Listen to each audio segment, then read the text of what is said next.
Movie bermula apabila seorang lelaki kaya bernama Song yang bekerja sebagai pengurus di Bank Baron Bususan. Pada suatu pagi, Song bersiap untuk ke tempat kerja dan keluar dari rumah bersama anak perempuan, Hyen, dan anak lelaki kecilnya, Min Jun. Dia merancang untuk menghantar mereka ke sekolah sebelum pergi bekerja. Tetapi apabila mereka masuk ke dalam kereta, Song perasan satu bau yang pelik. Walau bagaimanapun, dia tidak memberi banyak perhatian kepadanya. Lagipun, mungkin itu baunya sendiri dan dia mengucapkan selamat tinggal kepada isterinya sebelum memandu pergi. Tidak lama kemudian, Song terdengar telefon berdering berdekatan dan menyuruh anak perempuannya menjawab. Tetapi, dia mendakwa itu bukan miliknya. Song kemudian memeriksa laci dashboard dan menemui telefon berdering di dalamnya yang menyebabkan dia terkejut. Dia fikir ia mesti milik pemandunya dan menjawabnya apabila orang yang tidak dikenali bercakap di hujung talian, mendakwa dia mempunyai maklumat mengenai keretanya. Tetapi Song fikir dia hanyalah penipu dan segera mematikan talian. Beberapa saat kemudian, dia melihat gambar skrin telefon itu adalah gambar keluarganya yang mengejutkannya dengan lebih lagi. Dia bertanya kepada Hyen tentang perkara itu dan dia berkata ia adalah percutian keluarga mereka tahun lepas, di mana Song terlalu sibuk untuk ikut serta. Dia juga mendakwa itu gambar profil ibunya di Facebook dan Song keliru tentang siapa pemilik telefon itu. Telefon berdering lagi dan kali ini pemanggil mendedahkan dia tahu segala-galanya tentang Song dan jawatannya di bank. Dia kemudian mendedahkan satu maklumat mengejutkan dengan mendakwa bahawa dia telah meletakkan bom sensitif tekanan di bawah tempat duduk mereka dan jika sesiapa cuba keluar, kenderaan itu akan meletup. Walau bagaimanapun, Song menganggap ia hanya gurauan skamer dan mematikan panggilan. Tidak lama kemudian, Song tiba di stesen minyak dan apabila dia hendak keluar dari keretanya, dia menerima panggilan lain. Pemanggil bertanya jika dia perasan bau pelik di dalam kereta yang akhirnya kelihatan menakutkan jurubang itu. Lelaki itu mendedahkan bahawa dia telah memasang penjejak pada Song dan mencabarnya untuk keluar dari kenderaan, yang mana anak-anaknya pasti akan mati. Pada masa ini, pekerja stesen minyak tiba dan mula menjerit kepada Song untuk mengisi minyak kenderaannya dengan keluar dari kereta. Tetapi lelaki yang ketakutan itu hanya memberikan pekerja itu wang dan memintanya mengisi tangki. Selepas itu, Song terus memandu dan atas arahan pemanggil, dia menyentuh bahagian bawah tempat duduknya dan sememangnya menemui bom di sana yang menakutkannya. Pemanggil mendedahkan bahawa dia mempunyai peletup dan jika mereka menelefon polis, dia akan meletupkan bom itu. Song yang ketakutan bertanya apa yang dia mahu dan pemanggil menuntut 1.7 bilion won dipindahkan ke akaunnya dan lagi 960 juta won secara tunai. Song mendakwa dia tidak mempunyai wang sebanyak itu, tetapi pemanggil berkeras bahawa sebagai pengurus bank yang begitu besar, tidak sukar baginya untuk mengumpul wang yang diperlukan. Tidak lama kemudian, mereka tiba di hadapan sekolah dan kawan-kawan Min Jun menghampiri kereta untuk menyapanya. Tetapi Song dengan tergesa-gesa meminta anaknya supaya tidak keluar. Mungkin dia sepatutnya mengatakan itu lebih awal dan juga menghalau kanak-kanak itu pergi. Anak-anaknya tidak faham apa yang berlaku, jadi pemanggil memaksa jurubang itu memberitahu perkara sebenar. Song kemudian dengan berat hati memaklumkan kepada anak-anak bahawa seseorang telah meletakkan bom di bawah tempat duduk mereka yang menyebabkan mereka menjadi panik. Tidak lama selepas itu, Song menerima panggilan daripada rakan sekerjanya yang sangat cemas dan ketakutan. Rupa-rupanya dia juga telah menerima panggilan daripada orang tidak dikenali yang telah meletakkan bom di bawah keretanya dan menuntut wang. Oleh itu, Song meminta lokasinya dan tidak lama kemudian berjaya sampai ke sana dan bertemu rakan sekerjanya. Dia perasan bahawa isteri rakan sekerjanya juga berada di dalam kereta tetapi dia cuba untuk keluar kerana hari itu sangat penting baginya. Dia tidak percaya ancaman bom itu, jadi Song bercakap dengannya dengan tenang dan memintanya untuk duduk diam buat masa ini, yang mana dia bersetuju dengan berat hati. Sementara itu, seorang lelaki menghampiri dan menjerit kepada Song kerana dia menghalang jalan. Jurubeng itu memohon maaf dan terus memandu pergi untuk mencari tempat letak kereta. Pada masa yang sama, isteri rakan sekerjanya sudah bosan menunggu jadi dia keluar dari kereta. Kenderaan itu kemudian tiba-tiba meletup yang serta-merta membunuh dia dan suaminya. Ini menakutkan semua orang di situ, termasuk Song dan keluarganya, yang akhirnya menyedari bahawa ancaman bom itu adalah benar. Anak-anaknya trauma dan memburukkan lagi keadaan. Letupan itu menyebabkan sekeping logam menembusi kaki Min Jun, menyebabkannya berdarah dengan banyak. Min Jun mula menjerit kesakitan, menyebabkan Song berada dalam keadaan terlalu panik. Pemanggil menuntut wang itu sekali lagi dan melihat anaknya dalam keadaan yang begitu teruk, Song dengan berat hati bersetuju untuk membayar. Dia merayu bahawa dia mesti membawa anaknya ke hospital terlebih dahulu, tetapi pemanggil mendakwa bahawa dia tidak peduli tentang nyawa budak itu. Memburukkan lagi keadaan, pemanggil menaikkan tuntutannya, mendesak supaya Song juga perlu membayar bahagian rakan sekerjanya yang telah meninggal dunia. Mendengar perkara ini, jurubang itu berhujah bahawa mengeluarkan jumlah yang begitu besar akan menimbulkan syak wasangka di bank, tetapi pemanggil mendedahkan bahawa dia sudah tahu berapa banyak wang yang ada dalam akaun luar negaranya. Selepas itu, Song menelefon orang bawahannya dan memberitahunya dia telah menemui peluang pelaburan baru. Dia meminta orang bawahan itu segera memujuk pelanggan VIP mereka untuk melabur demi kadar faedah yang kompetitif. Orang bawahannya menurut perintah dan menghubungi beberapa pelanggan. Namun begitu, dana yang dikumpul masih tidak mencukupi untuk memenuhi tuntutan pemanggil. Song yang terdesak meminta orang bawahannya menghantar senarai VIP supaya dia boleh bercakap dengan mereka secara peribadi. Kemudian, Song bercakap dengan pelanggan terpenting mereka dan cuba meyakinkannya bahawa terdapat peluang pelaburan sekali seumur hidup. Wanita tu tertarik dan berkata bahawa mereka baru sahaja menjual sebidang tanah juga. Tetapi sebelum membuat sebarang keputusan, dia perlu berunding dengan suaminya. Song mula mendesak bahawa ia perlu dilakukan dengan segera. Tetapi wanita itu berasa tidak sedap hati tentang perkara ini dan enggan membuat sebarang keputusan serta-merta. Seterusnya, pemanggil berkeras bahawa mereka akan bermula dengan tunai dahulu dan mengarahkan Song untuk menelefon isterinya dan menyuruhnya menghantar wang itu. Tanpa pilihan lain, Song segera menelefon isterinya dan memintanya mengeluarkan semua wang dari bank dan menghantarnya ke satu lokasi. Dia terkejut dengan perkara ini dan turut mendengar anaknya menangis di belakang yang merisaukannya. Tetapi Song menegaskan bahawa semuanya baik-baik saja dan malah Hyen meyakinkan ibu mereka bahawa mereka tidak apa-apa.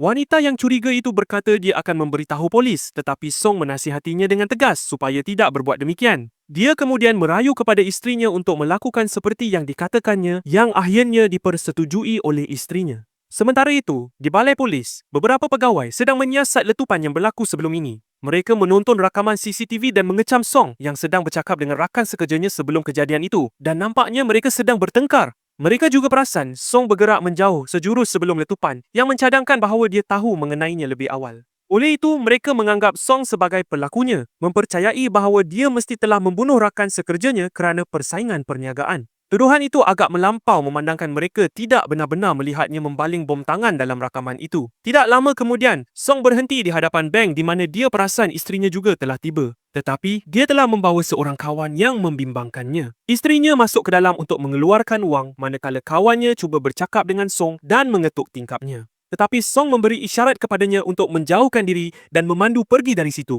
Selepas mengeluarkan wang itu, Song meminta isterinya meletakkan beg itu di hadapan peti surat seperti arahan pemanggil. Dia menurut, tetapi tidak lama kemudian berkata seorang lelaki tinggi sedang menghampirinya dengan renungan menakutkan. Song segera memandu ke sana dan menyuruh isterinya pergi serta-merta. Walau bagaimanapun, apabila dia tiba, polis telah pun menahan lelaki itu dengan bantuan isterinya.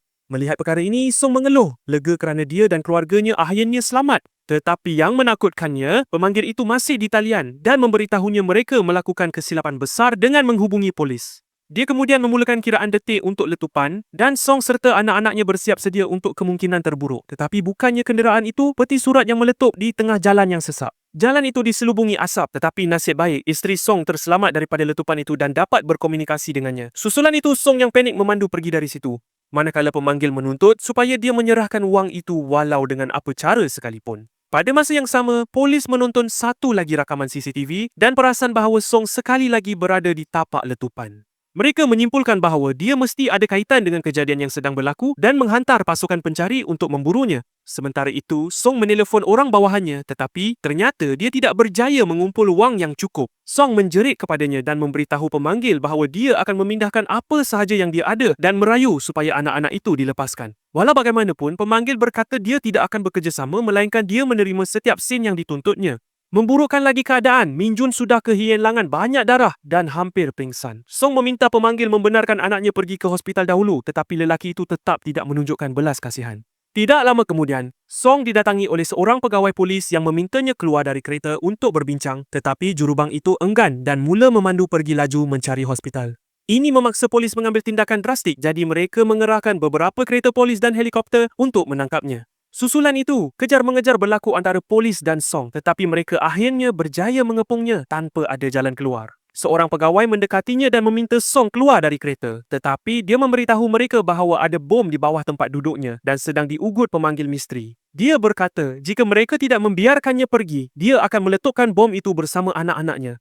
Hal ini amat mengejutkan pihak polis. Tidak lama kemudian, pasukan bahan letupan tiba dan ketua pegawai mengarahkan penembak tepat untuk menembak Song sebaik sahaja anak-anaknya meninggalkan kereta.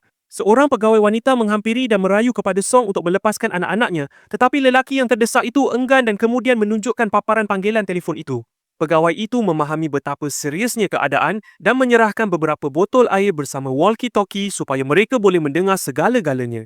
Selepas polis beredar, Song meletakkan walkie-talkie berhampiran telefon dan cuba bercakap dengan pemanggil tetapi tiada siapa yang menyahut di hujung talian. Dia kemudian menerima mesej teks daripada pemanggil mengarahkannya membuang walkie-talkie itu keluar. Lelaki yang terdesak itu tidak mempunyai pilihan dan membuangnya manakala pegawai itu melihat dengan terkejut. Song melihat sekeliling dan perasan orang ramai sedang memerhatikannya. Jadi dia mengandaikan pemanggil mesti berada berdekatan. Dia membunyikan hon kereta dan dia boleh mendengarnya dari hujung talian pemanggil juga mengesahkan bahawa lelaki itu berada berdekatan. Beberapa saat kemudian, Song perasan seorang lelaki sedang bercakap di telefon dalam kalangan orang ramai, tetapi dia hanya mampu melihat tanpa daya dan tidak dapat memberitahu pegawai. Pemanggil kemudian memberitahunya bahawa jika dia menjalani kehidupan biasa, semua ini tidak akan berlaku. Dia meminta Song mengingati tindakannya dari 6 tahun lalu apabila dia mula bekerja di bank. Tetapi sebelum dia sempat berkata apa-apa lagi, panggilan itu terputus secara tiba-tiba. Rupa-rupanya polis telah menyekat semua isyarat di kawasan itu, menghalang pemanggil daripada menghubungi Song. Seterusnya, pegawai itu meminta telefonnya dan Song memberikan telefon peribadinya dan bukannya telefon yang diberikan oleh penculik. Skuad bom tiba untuk memeriksa kereta dan mendapati bom hanya berada di bawah tempat duduk hadapan, bukan di belakang. Ini bermakna anak-anak itu selamat dan Min Jun akhirnya dibawa pergi untuk menerima rawatan perubatan. Walau bagaimanapun, apabila tiba giliran Hyen, dia sangat keberatan untuk meninggalkan bapanya bersendirian. Pegawai cuba membawanya keluar, tetapi Hyen perasan seorang penembak tepat sedang menunggu untuk menembak bapanya di kejauhan. Jadi, dia membuat keputusan berani dan pantas meluru ke tempat duduk hadapan yang bermakna dia juga tidak boleh keluar. Melihat perkara ini, bapanya menjadi sangat emosi dan bertanya mengapa dia berbuat demikian dan bagaimana dia tahu tentang penembak tepat. Hyen menjawab bahawa dia tidak boleh membiarkannya mati. Sementara itu, pegawai wanita menuduh ketua polis meletakkan penembak tepat telah menakutkan gadis itu. Walau bagaimanapun, ketua itu berhujah bahawa Song adalah pelakunya yang sebenar kerana tiada rekod panggilan pada telefonnya dengan orang asing itu. Jadi ini bertentangan dengan dakwaannya. Tidak lama kemudian, seorang lelaki muda bernama Jin Woo tiba mendakwa sebagai adik Song dan meminta untuk bercakap dengannya. Polis juga membenarkannya kerana mereka fikir dia mungkin dapat memujuk Song melepaskan anak perempuannya. Tidak lama kemudian, Jin Woo menghampiri Song dan kemudian secara mengejutkan mendedahkan bahawa dialah pemanggil itu. Song yang marah mencengkamnya tetapi Jin Woo mengugut untuk meletupkan bom itu. Dia berkata dia tidak takut mati memandangkan dia tidak mempunyai apa-apa untuk dikesali dan mereka semua patut meletup bersama-sama. Mendengar perkara ini, Song panik dan berjanji dia akan mendapatkan semua wang itu dan merayu lelaki itu untuk sekurang-kurangnya melepaskan anak perempuannya. Jin Woo secara mengejutkan bersetuju dan mematikan bom itu buat sementara waktu, membolehkan Hyen keluar dengan selamat dari kenderaan. Tetapi kemudian, hal yang mengejutkan, Jin Woo mendedahkan bahawa dia telah menghidupkan bom jangka dengan hanya tinggal 18 minit sebelum ia meletup. Dia memberitahu bahawa dia akan membawa Hyen bersamanya dan jika dia tidak menerima wang itu pada masa itu, gadis itu akan mati. Susulan itu, Jin Woo berjalan pergi bersama gadis itu dan polis tidak campur tangan dengan mengandaikan dia adalah ahli keluarga Song. Sementara itu, Song yang terdesak juga memandu pergi dikejar oleh konvoi kereta polis. Isterinya pula menonton TV dan terkejut melihat seorang lelaki asing mendakwa sebagai adik Song. Dia segera memaklumkan kepada polis bahawa lelaki itu sebenarnya bukan adiknya tetapi sudah terlambat kerana Jin Woo telah hilang dari pandangan mereka. Tidak lama kemudian, Song menelefon bosnya dan merayu kepadanya untuk meminjamkannya wang, mendakwa ia adalah soal hidup atau mati. Tetapi lelaki itu dengan dingin menolak mengatakan bahawa memandangkan Song mengambil sejumlah besar wang daripada pelanggan tanpa kebenaran, bank akan memfailkan kes penipuan terhadapnya. Ini menyebabkan Song berasa putus asa. Jadi dia menelefon isterinya dan memintanya memindahkan wang dari semua akaunnya kepada pemanggil. Jin Woo kemudian menelefon Song dan mengarahkannya datang ke satu dok yang mengingatkan Song tentang tindakannya 6 tahun yang lalu.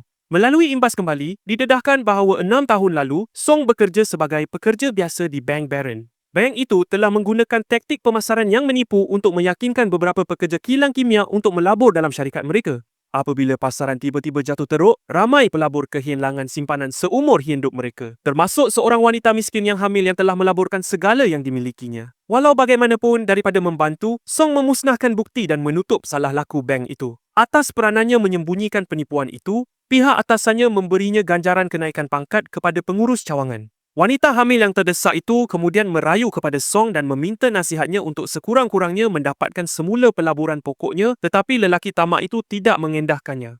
Rupa-rupanya wanita hamil itu tidak lain tidak bukan ialah isteri Jin Woo dan kini dia datang untuk membalas dendam demi keluarganya. Pada masa kini, Jin Woo sedang memandu bersama Hyen apabila dia menerima panggilan daripada seseorang yang mengatakan bahawa berbilion won telah didepositkan ke dalam akaun mereka. Jin Woo mendakwa ia kerana dia memfailkan tuntutan mahkamah terhadap bank penipu itu dan menang. Dan kini tiba masanya untuk semua mangsa memulakan hidup baru. Tidak lama kemudian, Song tiba di dok berhampiran kilang kimia yang sama di mana terdapat banyak tanda protes menyalahkan bank itu. Dia kemudian menemui anak perempuannya diikat dan ketakutan di dalam kenderaan lain. Song meminta maaf kepadanya dengan mengatakan bahawa dia telah melakukan banyak perkara buruk dalam hidupnya, dibutakan oleh ketamakan dan kini dia telah membayarnya. Sementara itu, Jin Woo tiba dan duduk di tempat duduk hadapan bersama Song. Jurubang itu meminta maaf atas segala yang berlaku dan berjanji untuk berjuang demi semua mangsa penipuan. Tetapi Jin Woo menolak dan mendedahkan bagaimana dia dan isterinya telah memfailkan tuntutan mahkamah terhadap Bank Barun untuk meneruskan kes itu. Mereka terpaksa membuat pinjaman dari bank lain yang memerangkap mereka dalam kitaran hutang kewangan. Isterinya akhirnya membunuh diri bersama anak mereka yang belum lahir dan itulah saat dia kehilangan segala-galanya. Seterusnya, Jin Woo meminta Song memandu kereta ke dalam air supaya ia tidak meletup berhampiran anak perempuannya. Song bersetuju dengan berat hati dan memandu ke dalam laut tetapi kereta itu tenggelam sebelum bom sempat meletup. Jin Woo tidak sedarkan diri dan Song cuba membantunya keluar tetapi tidak berjaya.